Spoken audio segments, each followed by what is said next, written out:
नमस्ते। Solid facts में आप सबका स्वागत। जैसा आप देख रहे हैं, हेमंत सर हमारे साथ मौजूद हैं। बहुत स्वागत है सर। सर, बड़ी खबर यह है कि एक तरफ जहां आज छत्तीसगढ़ की विधानसभा के अंदर अडानी से जुड़े एक मामले को लेकर के चर्चा होनी थी, वहीं भूपेश बघेल के घर ईडी पहुंच गए और उनके लड़के को गिरफ्तार कर लिया गया।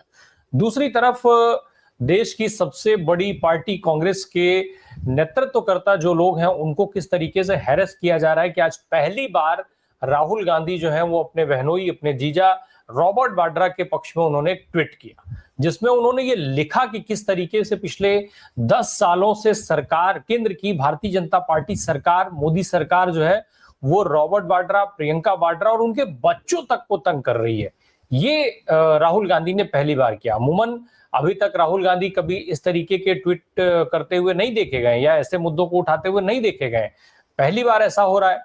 कितने आहत है राहुल गांधी, या फिर जो टॉर्चर का लेवल है वो मोदी सरकार इतना ज्यादा बढ़ा चुकी है कि आज राहुल गांधी को भी ऐसा ट्वीट करना पड़ा, क्योंकि भूपेश बघेल के घर अडानी से जुड़े मामले पर चर्चा में शामिल ना हो भूपेश बघेल, इसके लिए ईडी की टीम भेज दी जाती है। 3-3 गाड़ियां चली जाती हैं, बेटे को गिरफ्तार कर लिया जाता है, लेकिन इसके बावजूद भी भूपेश बघेल उस चर्चा में शामिल होने चले जाते हैं। तो एक तो सवाल मेरा यह है कि आखिर ये क्या टॉर्चर का लेवल इतना ज्यादा बढ़ गया है, और दूसरी तरफ भूपेश बघेल का विधानसभा सत्र में चले जाना क्या दिखाता है? राम प्रकाश जी, नमस्कार आपको, सारे दर्शक साथियों को भी। देखिए, 2013 में मोदी जी राष्ट्रीय फलक पर आके एक तरीके से प्रकट हुए थे, जो उनको प्रधानमंत्री पद का दावेदार घोषित किया गया था। और पिछले 12 सालों में आपने लगातार देखा होगा और कैसे उस सारी चीज को किया था, दामाद जी कह करके हर भाषण में दामाद जी करके। वो 2013 था, आज 2025 है, और अभी तक केवल प्रोसिक्यूशन कंप्लेंट फाइल की जा रही है। प्रोसिक्यूशन कंप्लेंट किन हालात में फाइल की जा रही है, उसकी टाइमिंग क्या है, वो दौर क्या है, उस सारे को देखना पड़ेगा आपको। इसकी पूरी बैकग्राउंड में हम चलेंगे, लेकिन ये सारी चीजें आज की तारीख में ये बिल्डअप क्यों हो रहा है? आज आपने रॉबर्ट वाड्रा का देखा, इससे पहले आपने सुबह ही आपने देखा किस तरीके से भूपेश बघेल का आपने नाम किया। उनके बेटे चैतन्य बघेल को ईडी अरेस्ट करके ले गई है, रायपुर में भी पूछताछ चल रही है उनसे। उनका जन्मदिन था आज। उससे एन पहले आज चूंकि विधानसभा के अंदर अडानी के मामलों को लेकर के बहस होनी थी, सवाल उठने थे, तो बघेल वहां चले गए, यहां से ईडी उनके बेटे को ले गए। कुछ दिन पहले आपने देखा होगा राहुल गांधी और सोनिया के खिलाफ जिस तरीके से राउस एवेन्यू कोर्ट के अंदर एजेएल के मामले में प्रोसिक्यूशन कंप्लेंट फाइल।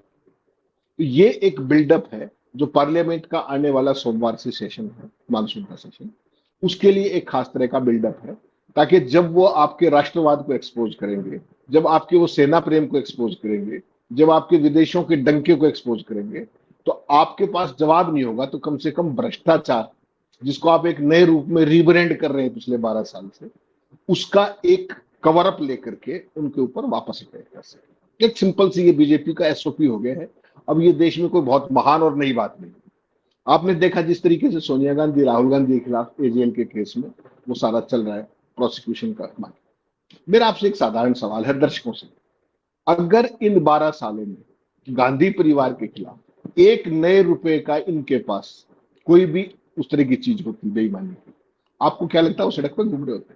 एक नए पैसे की बात कर रहा हूं मैं, करोड़ों की अरबों की बात छोड़ दीजिए, एक नए पैसे। और क्या राहुल गांधी की संसद सदस्यता खत्म करने के लिए क्या उनको मानहानि के केस में सजा करा करके उनको डिस्क्वालीफाई कराना पड़ता है? एक ये साधारण सवाल है जो मैं दर्शकों के बीच में। बेसिकली जो अब सोमवार को जो संसद का सेशन आने वाला है, ये कितना चैलेंजिंग होगा इसकी आप एक सहज कल्पना कर सकते, सहज कल्पना। इस बार आपको विपक्ष के सवालों के जवाब नहीं देने, माफ कीजिए, इस बार आपको सेना के सवालों के जवाब देने। और कौन सी सेना जिसके नाम पर आप 12 साल कढ़ाई चलाकर राजनीति की दुकान सजाए बैठे? वो सेना क्या कहेगी? सीडीएस ने सिंगापुर में क्या कहा कि हमारे जहाज गिरे, हमारी स्ट्रेटेजी में गड़बड़ थी, हमने 2 दिन उसको ठीक किया और उसके बाद हम पूरी फोर्स से उड़े। ये आपके सीडीएस चीफ करे जनरल अरुण चौहान। कोई भी सवाल पूछे सरकार से, कितने जहाज गिरे, क्यों जहाज गिरे, आज तक जवाब दिया? जिसने सवाल पूछा वही देश गिरे। अब संसद का सत्र आ रहा है, सीडीएस ने कहा है, तो सरकार को बताने पड़ेंगे या नहीं बताने पड़ेंगे कितने जहाज गिरे? आपके जो इंडोनेशिया के अंदर जो डिफेंस अटैची थी कैप्टन शिव कुमार, उन्होंने क्या कहा? क्या हमें ये इंस्ट्रक्शंस थी कि पाकिस्तान के ऊपर अटैक करना है मिलिट्री इंफ्रास्ट्रक्चर पे नहीं, टेररिस्ट इंफ्रास्ट्रक्चर, और उसके कारण हम टारगेट बनेंगे। तो वो इंस्ट्रक्शंस किसने दी थी कि आप पाकिस्तान की एयर डिफेंस को अटैक न करें, पाकिस्तान की आर्मी इंस्टॉलेशन पे नहीं? हमने नहीं किया, उन्होंने डायरेक्ट हमारे जेट्स गिरा दिए। इसके लिए जिम्मेदार कौन? तीसरा सबसे महत्वपूर्ण बात, डिप्टी चीफ ने क्या कहा? डिप्टी चीफ ने कहा कि हम पाकिस्तान के खिलाफ नहीं लड़ रहे थे, हम किसके खिलाफ लड़ रहे थे? पाकिस्तान, चीन और टर्की। ये जो नेक्सस बना, इसके लिए जिम्मेदार कौन है? आपका तो विदेश नीति का डंका बज रहा था, प्रधानमंत्री तो विश्व गुरु थे, 56 इंच का सीना लगा के लाल आंखों से बात करते थे। ये जो 3 सवाल है, ये इस सेशन में इनकी सबसे बड़ी चुनौती होने जा रही है, चाहे वो मोदी हो, चाहे वो निंदानाथ हो, चाहे वो अमित शाह। और पहलगाम के जो हादसे से लेकर के, नरसंहार से लेकर, वहां सिक्योरिटी लैब से लेकर के, वहां इंटेलिजेंस फेलियर से लेकर के, और आतंकियों के आज तक ना पकड़े जाने पर, इनमें से किसी सवाल का आपके पास जवाब नहीं है। तो ऐसे में आप क्या करेंगे? ऐसे में आपको रॉबर्ट वाड्रा चाहिए ब्रोबीट करने के लिए, आपको सोनिया गांधी, राहुल गांधी का भ्रष्टाचार चाहिए। एजेएल में राम प्रकाश जी, इन सारे मामलों पे आएंगे अपन डिटेल्स में। एजेएल के अंदर आज तक 1 रुपए का इनपुट नहीं है, 1 रुपए का आउटपुट नहीं है। उसके बावजूद केस किस चीज का है? Money laundering. जो रॉबर्ट वाड्रा का केस है, 10 साल से इसमें क्या चल रहा था? 2013 में इसी डील को 2023 में चुपके से डीएलएफ से 170 करोड़ रुपए लेकर के किसने अनुमति दी? 2023 में इसी सरकार ने दी होगी ना। हरियाणा में भी इनकी सरकार है, वहां भी इनकी सरकार। उसी डील को प्रोसीजरल क्लैरिटी इन्होंने दी। डीएलएफ सबसे बड़ी कॉर्पोरेट ऑर्डर किसकी बनी? कोई सवाल नहीं। 2019 से 22 के बीच में हरियाणा सरकार ने हाईकोर्ट में क्या कहा कि कोई केस नहीं बनता, कोई वायलेशन। जब कोई केस नहीं बनता, सारी चीजें क्लियर होगी, तो अब कौन सा केस बनता है? अब ये कौन सी प्रोसिक्यूशन कंप्लेंट? तो ये आप सोचिए कि एक ना तो रॉबर्ट वाड्रा देश छोड़ के भागे हुए, ना कोई कागज इस तरीके का है कि आपने कहीं पैसा छुपा दिया। ब्लैक एंड व्हाइट का केस है, मैंने आपसे जमीन ली, किसी और को बेची, सब कुछ ब्लैक एंड व्हाइट सरकार के रेवेन्यू रिकॉर्ड में। आपको 12 साल किस चीज की जांच में लगे? बता दीजिए। मनी ट्रेल कहां है? बताइए ना देश को। आप अभी तक प्रोसिक्यूशन कंप्लेंट के लिए घूम रहे हो। ये तो उस आदमी का हाल है जिसके सारे कागज रिकॉर्ड पे हैं, व्हाइट कॉलर क्राइम है अगर कोई है तो, और उसमें प्रोसिक्यूशन कंप्लेंट 12 साल में फाइल हुई। सोचिए आप, जो ये आपके गुजराती भागे हुए हैं पैसे लेकर के, उनको अगर ये सब करना पड़ेगा उनके खिलाफ, तो आपको तो 1000 साल लगेंगे। तो मेरा आपको बताने का मकसद केवल इतना है कि ये भ्रष्टाचार के खिलाफ लड़ाई नहीं लड़ रहे, ये भ्रष्टाचार को रिब्रांड कर रहे। उसी डीएलएफ से 170 करोड़ रुपए लेके, मैंने वो सारी स्टोरीज भेजी, दिखाइएगा दर्शकों को। उसी डीएलएफ से 170 करोड़ रुपए लेकर के वो इनका सबसे बड़ा डोनर हो जाता है। उसके खिलाफ कोई प्रोसीजरल गड़बड़ी नहीं। मैंने आपको बेचा, आपके खिलाफ कुछ नहीं है, मेरे खिलाफ सब कुछ है। दिखाइए ना क्या है, कहां है मनी लॉन्ड्रिंग? कुछ नहीं। केवल पार्लियामेंट के सेशन से पहले एक कंप्लेंट फाइल कर दी। और यही स्थिति जो आज आपने देखी, भूपेश बघेल के बेटा, उसका जन्मदिन था, चतने नाम से, उनके घर सुबह सुबह रेड करके, क्यों? क्योंकि अडानी के खिलाफ सवाल। यही बात अगर आपको ध्यान हो, वीरभद्र सिंह बड़े बुजुर्ग नेता थे हिमाचल प्रदेश के, उनकी बेटी की शादी हो रही थी, याद है ना आपको? बेटी की शादी चल रही है, वहां पे सीबीआई पहुंच गई। ये इस सरकार की नैतिकता, भ्रष्टाचार के खिलाफ लड़ाई, अरे एक दिन पहले कर लेते, एक दिन बाद कर लेते, नहीं, टाइमिंग, एक फोटो, ये बेसिकली भ्रष्टाचार के खिलाफ लड़ाई थी। ये पॉलिटिकल विच था। रॉबर्ट वाड्रा को हो सकता है बहुत सारे लोग पसंद करते हो ना करते हो, मेरा आपसे साधारण से हुई है, अगर रॉबर्ट वाड्रा ने कोई गड़बड़ की, उसकी जरूर जांच क्यों नहीं होनी चाहिए? टाइम बाउंड 12 साल कैसे लग गया? और अब तक तो उनका जो भी होना था, दूध का दूध पानी का पानी करते। ईडीआई आपके पास, सीबीआई आपके पास, सीरियस फ्रॉड इन्वेस्टिगेशन आपके पास, इनकम टैक्स आपके पास, कोर्ट में फास्ट ट्रैक कोर्ट लगाते, 6 महीने में फैसला हो जाता। 12 साल बाद सत्ता में रहने के बाद आज आप प्रोसिक्यूशन कंप्लेंट फाइल कर रहे हैं। ये आपकी असलियत, बदनीयती को दिखाता है कि किस तरीके से आपको तलवार लटका के रखनी है और एक नैरेटिव डेवलप करना है भक्तों के लिए। लेकिन ये 12 साल भी सर तब लगे हैं जब रॉबर्ट वाड्रा हर बार एजेंसी के बुलावे पर समय से पहुंचे हैं। जितने घंटे एजेंसी ने पूछताछ की है, उतने घंटे रॉबर्ट वाड्रा ने जवाब दिए हैं, और हर बार रॉबर्ट वाड्रा ने मीडिया से बताया है कि मुझे इतने घंटे बैठाया। वो बताते हैं, एक दिन पहले बता देते हैं कि मुझे कल बुलाया गया, मैं जाऊंगा। वो जाते भी हैं, हर बार वो गए हैं, हर बार पूरे समय पर उन्होंने जवाब दिया है। खैर, सर सवाल ये उठता है कि आखिर अब उन्होंने चार्जशीट अगर फाइल कर दी, भाई अब तक तो 12 साल से आप देश के सामने ये झूठ बोल रहे थे कि रॉबर्ट वाड्रा ने जमीन लूट ली, जमीन घोटाला कर दिया, ये कर दिया, वो कर दिया, फलाना ढिमका, चाहे वो आप वो दामाद जी कह लीजिए और चाहे जो कुछ कह लीजिए, देश को पता ही था। अब जब चार्जशीट आपने फाइल कर दी तो अब तो आपके लिए एडवांटेज रहा नहीं, तो ऐसी क्या मजबूरी थी कि भाजपा को जो है चार्जशीट फाइल करनी पड़ गई? या और दूसरा एक और चीज, राहुल गांधी ने जो पहली बार बोला है रॉबर्ट वाड्रा के लिए, क्या माना जाए कि बोलते बोलते उन्होंने बहुत देर कर दी और बहुत पहले उनको ये बात बोल देना चाहिए था, ताकि और ज्यादा निचले तबके तक और ज्यादा दूर तक ये संदेश जाता कि क्या कुछ कर रही है सरकार। राम प्रकाश, देखिए ये जो परिवार है ना, गांधी परिवार, जनरली ये चीजों को पर्सनलाइज नहीं करते। आपने बिल्कुल सही कहा इंट्रो में, आज तक राहुल गांधी ने कभी रॉबर्ट वाड्रा के मामले में, आप ट्वीट करना तो छोड़िए, किस तरह की टिप्पणी करने से भी बचा, कि जो law will take its own course, इससे आगे कोई बात लंबी छोड़ी थी। इस बार क्या है बेसिकली कि एक तरफ तो हाई कोर्ट में सरकार हरियाणा की क्या कह रही है कि कोई वायलेशन नहीं, सारी प्रोसीजरल क्लियरेंसेस डीएलएफ को मिल रही है, सब कुछ हो रहा है, और उसके बाद फ्रॉम नोवेयर आप प्रोसिक्यूशन कंप्लेंट फाइल कर देते हैं। तो ये कहीं ना कहीं आपकी मंशा को दर्शाता है कि आप अब हरासमेंट पे उतर आए हैं बियॉन्ड ए पॉइंट। जो चीज एक तरीके से हाईकोर्ट में प्रूव होली, सारी चीजें होगी, उसको एक नए सिरे से, मैंने जो कहा ना, भ्रष्टाचार की रीब्रांडिंग करने का कार्यक्रम, उसको कहीं ना कहीं ला करके, तो बेसिकली आपने देखा डरने वरने वाले ये लोग हैं नहीं। इंदिरा गांधी नहीं डरी थी, जेल चली गई थी, कोई समस्या नहीं, और संसद से जाने की बात थी जैसे भी वो भी। आपने जब देखा वाड्रा साहब जितनी बार भी वहां गए जेल के, वो अपने क्या नाम है ईडी के पास, हर बार प्रियंका गांधी छोड़ के आती थी, हर बार मीडिया से बात करती थी, कभी किसी चीज से डरी नहीं, कभी किस तरीके की अपने हमलों का जो तेवर था वो कम नहीं हुआ। राहुल गांधी कितनी बार ये कह चुके हैं मुझे जेल जाने से कोई परेशानी नहीं। तो बेसिकली जब भारतीय जनता पार्टी संसद के मानसून सत्र से पहले एक खास तरीके का नैरेटिव बना करके कांग्रेस के बाहर अपने पॉमेरिन मीडिया के जरिए माहौल बनाने की बात करती है, तो उसका जवाब तो देना पड़ेगा ना राहुल गांधी को, क्योंकि इस बार सारा विपक्ष जिस तरीके से एकजुट है और भाजपा उसी की ट्रफ पे गिरने वाली है। राष्ट्रवाद, डंका, 56 इंची विदेश नीति, उन सारी ही सवालों पर, आंतरिक सुरक्षा, उन सब मसलों पर भाजपा फंसी पड़ी है। तो राहुल गांधी भी कोई बाबा तो है नहीं, कोई साधु सन्यासी तो है नहीं। जब आप उनके ऊपर अटैक करोगे तो वो भी कहीं ना कहीं उसको रिटेलिएट करेंगे इन ए पर्टिकुलर वे। और पहली बार उन्होंने रॉबर्ट वाड्रा के साथ एक सॉलिडेरिटी व्यक्त की और कहा कि वो दे विल कम आउट, वो उसको बोल्डली फेस करेंगे, सारी बात। भाई एक रिश्तेदार भी है, परिवार का मामला है, और जब आप एक खत्म हो चुके मामले को नए तरीके से रिब्रांड करके और किसी को फंसाने की कोशिश करोगे, रॉबर्ट वाड्रा क्या है? Personally Robert Vadra is nobody. अगर वो प्रियंका गांधी के हस्बैंड ना हो तो हुई रॉबर्ट वाड्रा। वैसे वैसे उद्योगपति इस देश में 1 लाख घूम रहे, उनका सबसे बड़ा कसूर ये है कि वो गांधी परिवार के दामाद। तो इसका जो उनको अगर प्लस मिलता होगा, जिसके घाटे भी बहुत है, 12 साल से तो आप देख ही रहे लगातार, तो उस जो विच हंटिंग है उसका कहीं ना कहीं कोई ना कोई तो जवाब देगा ना।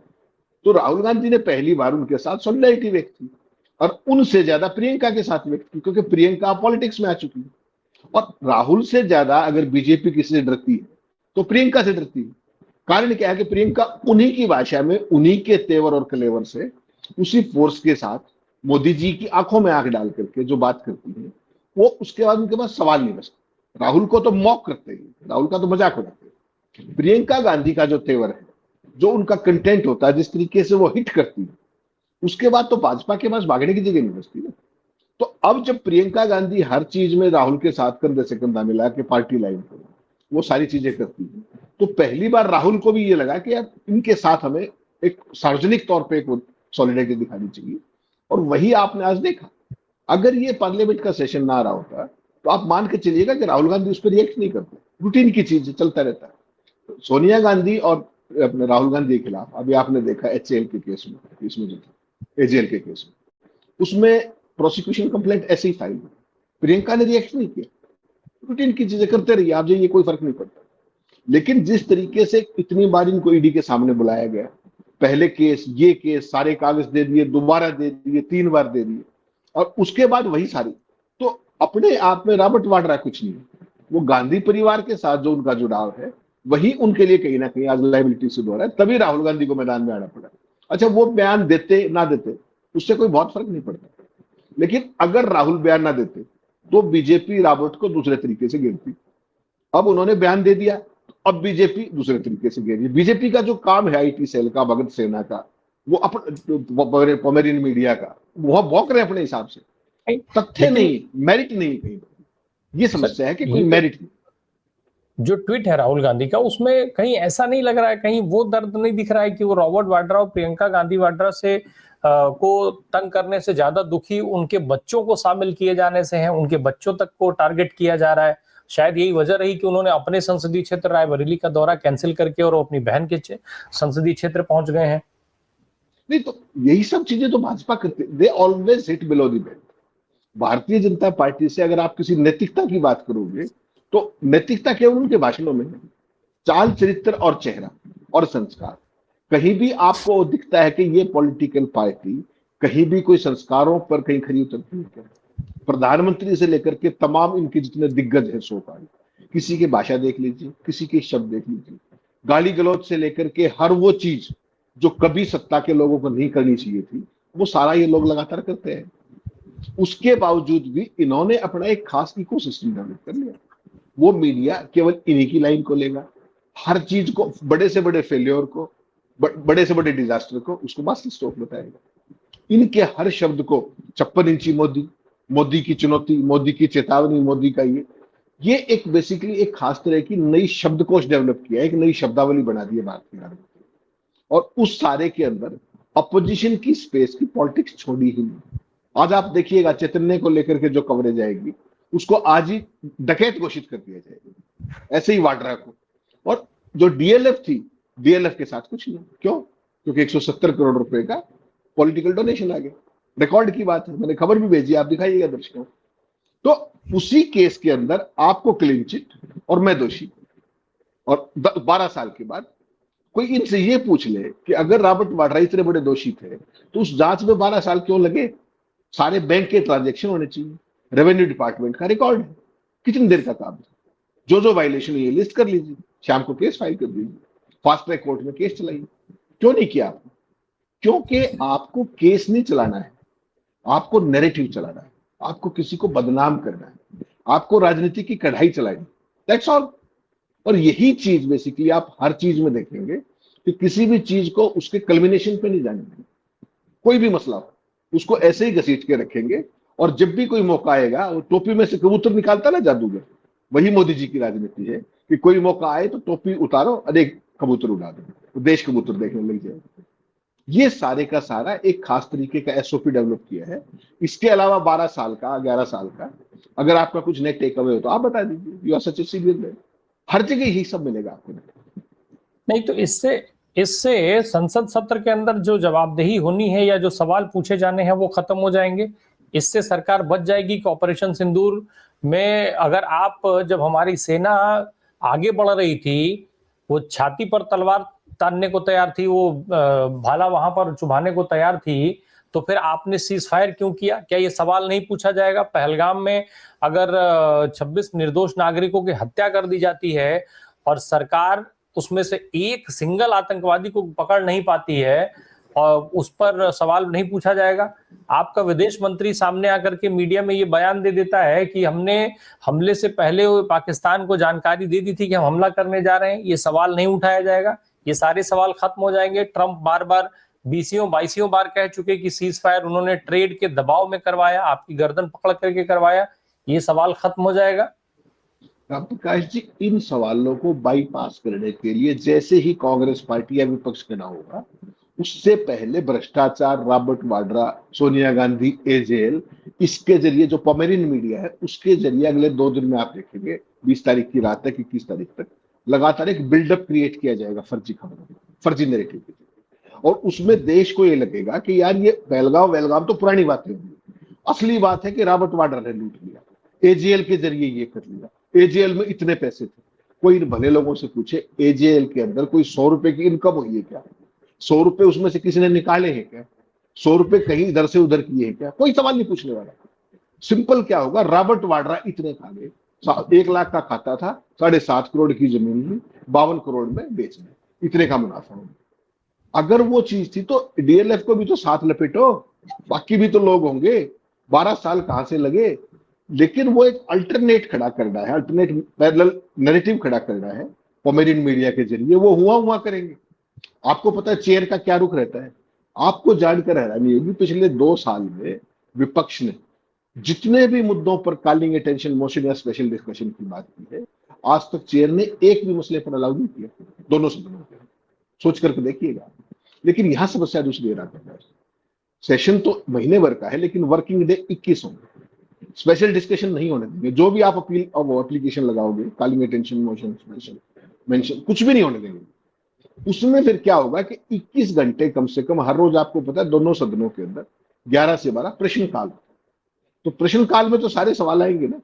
उसमें तो ये भी आएगा कि कितने जहाज गिरे, उसमें ये भी आएगा कि क्या आपकी इंस्ट्रक्शन थी, ये किसने इंस्ट्रक्शन दी थी कि भाई पाकिस्तान की जो डिफेंस इंस्टॉलेशन का आप हमला नहीं करेंगे। ये भी सवाल आएगा कि अपना जो सीज फायर था वो किन परिस्थितियों में होगा।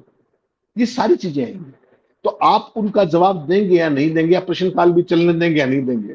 ये तो सरकार ने आज देखिए, अभी तक आपने क्या देखा था लंबे समय तक हमारे यहाँ, अपोजिशन संसद की कार्रवाई को डिस्टर्ब करता है। पिछले 11 साल में आपने ऐसे कितने अवसर आए, पेगासस से लेकर के, राफेल से लेकर के, नोटबंदी से लेकर के, जीएसटी से लेकर, हर मसले पर जब सत्ता पक्ष आपको संसद की कार्रवाई बाधित करता हुआ दिखाई दिया चेयर की मदद से, कितनी बार देखा आपने? तो इस बार कोई अलग से एब्रेशन नहीं होने वाला। लेकिन सवाल ये कि इस बार के जो सवाल है वो मोदी सरकार के लिए एसिड टेस्ट। जो सवाल ये पूछ रहे हैं अपोजिशन के जवाब दो चाहिए, लेकिन वो सारे सवाल शुरू किसने किए? वो सारे सवाल शुरू हुए आर्मी के टॉप लीडरशिप से। सबसे पहले सीडीएस, उसके बाद डिफेंस अटैची से, उसके बाद डिप्टी चीफ से। पाकिस्तान और चाइना का साथ है, ये छोटी घटना नहीं है। 3 साल पहले राहुल गांधी ने फरवरी 2022 में सदन के अंदर ये कहा था, जो अपने ड्रोन्स को लेकर, उपयोगिता को लेकर, ड्रोन टेक्नोलॉजी को लेकर संसद में पिछली बार कहा। और जितने मसले हैं, जिस तरीके से Trump day in and day out Bharat के साथ जो कुछ भी कर रहे हैं, उसमें मोदी जी का 56 इंची विश्व गुरु, वो सारी चीजें एक्सपोज होंगी।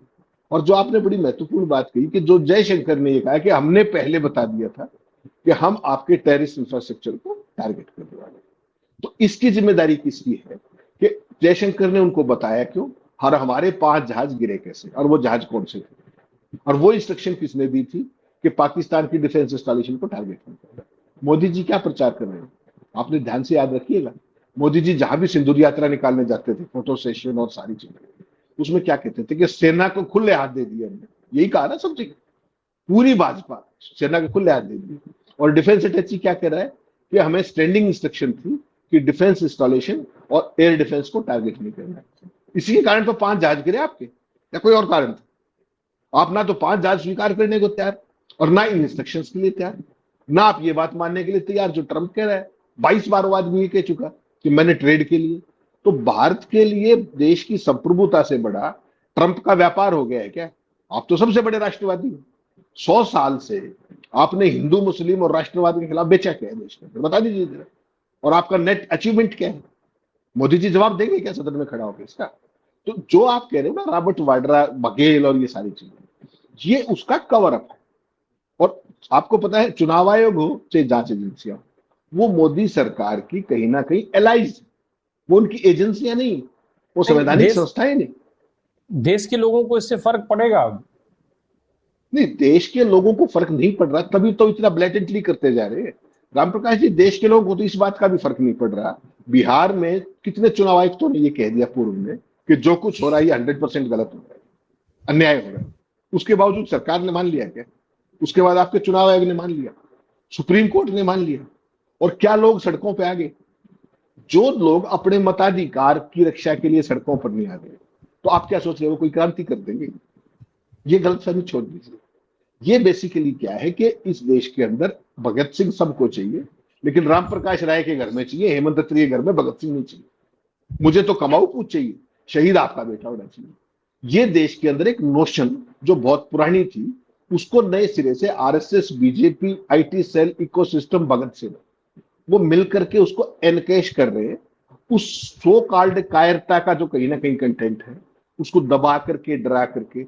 आप बताइए, जिस अजीत अंजुम को चुनाव आयोग को बुला करके सम्मानित करना चाहिए कि आपने हमारी फाल्ट लाइन्स एक्सपोज की, ये गड़बड़ी थी जो कुछ ये हो रहा है और हम इसको ठीक करेंगे, उसके खिलाफ एफआईआर दर्ज की जाएगी। अजीत अंजुम ने क्या गलत कर दिया? जो चीज मीडिया का मूल काम है, हम तो है ही, जो है ना, हमारा काम ही। और सारे मीडिया को लैपडॉग बना करके सरकार को क्या मिल रहा है? सरकार का एजेंडा हो रहा है। तो जो मीडिया, जो हमारा काम था मूल रूप से, उसको खत्म करके हमें पालतू बनाने की कोशिश की जाएगी ना। तो हम नहीं बन रहे तो उसकी सजा भुगतने के लिए तैयार नहीं। लोग आनंद ले रहे हैं कि हाँ हाँ अजीत अंजुम ने ठीक किया, लेकिन उसके बारे में दो शब्द अच्छे लिखने में उनको पसीने आ रहे हैं, पता नहीं शाम को कौन आ जाए। तो ये जो कायरता का जो इनपुट है, जो कंटेंट है, यही मोदी सरकार की सबसे बड़ी सफलता है। बड़ी बड़ी क्रांति की बात करेंगे, सब कुछ करेंगे, लेकिन बोलने का समय आएगा तो उससे अपना मताधिकार भी चला गया। बिहार में कितने लोग, नीतीश कुमार मुख्यमंत्री हैं, राम प्रकाश जी सिटिंग मुख्यमंत्री, उनके मुंह से एसआईआर को लेकर के एक शब्द सुना क्या आपने? सोच के देखिए। वो समाजवादी कहते हैं अपने आप को, वो अपने आप को लोहियावादी कहते हैं। लोहियावाद यही सिखाता है कि लोगों का वोट का अधिकार छीन लो और तुम आंख बंद करके बैठे रहो। किस रूप में याद किए जाएंगे Nitish Kumar? He will be disaster, you take it from me. जो 20 साल की सत्ता के बाद जो व्यक्ति, अपने जिन लोगों ने उसको चुना है, उनके मताधिकार पर डकैती होते हुए भी चुप बैठा है, आप सोचिए वो इतिहास में कैसे दर्ज होगा। कल्पना कीजिए। भाजपा ने जिस तरीके से उनको निपटाने का प्लान बनाया है राजनीतिक रूप से, वो निश्चित तौर पे उस पर बहुत तेजी से आगे बढ़ रही है। और इनके प्रकार हर तरीके से साम दाम दंड भेद उसने सब लगा रखा है, और वो सारी चीजों का इस्तेमाल करके उनकी सियासत को पूरी तरीके से चौपट करने पर आमादा है। बहरहाल राहुल गांधी हो या भूपेश बघेल, एजेंसियों के निशाने पर सिर्फ इसलिए इस समय फिर से लाए गए हैं कि संसद सत्र के अंदर मोदी खुद को बचा सकें, राजनाथ सिंह को बचा सकें, जयशंकर को बचा सकें, अमित शाह को बचा सकें। आपके जो सवाल हैं, जो ज्वलंत मुद्दे हैं, चाहे वो पहलगाम हो, पुलवामा हो, महंगाई हो, शिक्षा हो, स्वास्थ्य हो, चाहे स्कूलों के खत्म करने की बात हो, या बिहार के अंदर फैले हुए व्यापक भयंकर जंगल राज की, वो सारे सवालों के जवाब न देना पड़े, इसके लिए गांधी परिवार को, राहुल गांधी, सोनिया गांधी, प्रियंका गांधी, सबको सीधे तौर पर टारगेट किया गया है। इसके अलावा तमाम प्रदेशों के अंदर जो ऐसे नेता हैं जिनकी बात को लोग सुनते हैं, उनको टारगेट किया जा रहा है, ताकि बड़ी संख्या में लोगों तक वो बात, मतलब वो उस तरीके से तीखे हमले ना कर पाए जैसे वो करते हैं, वो सच जो वो बोलते हैं वो ना बोल पाए। ये बड़ी चुनौती है विपक्ष के लिए कि ऐसे माहौल में वो क्या करता है और कैसे निपटता है सरकार की इस दमनकारी नीति से। बहुत बहुत धन्यवाद हेमंत सर हमसे बात करने के लिए। Thank you so much.